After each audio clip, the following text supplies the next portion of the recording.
Yeah, it's hard to believe how these things have evolved to such a point that all these threat vectors and methods of attack are so ubiquitous and pervasive in all of the everyday applications that we use. It didn't used to be so complicated.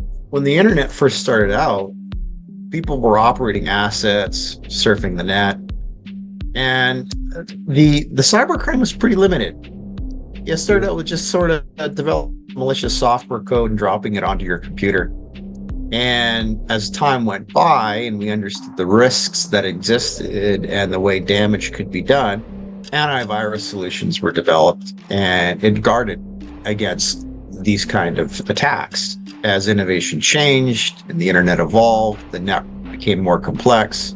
And so threat vectors were perpetrated through the internet, through networks, and we had to develop firewalls to protect against that.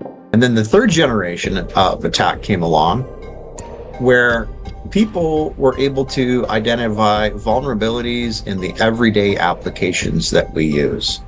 Microsoft operating systems, or any application that you would download onto your computer and use every day. There were security vulnerabilities in that code. Hackers would understand that, exploit that. And so in order to guard against that, technology developed where we started to deploy intrusion prevention systems. Generation 4 came along with a more sophisticated method of attack that was able to get across the viruses, the networks, the intrusion prevention systems using payloads. And these are the kind of software that really sniff out all the vulnerabilities. They're not so static in nature and they're quite intelligent. They've got an intelligence to them that allows them to sniff around your assets and your devices or your network to find where the vulnerabilities are and then exploit those.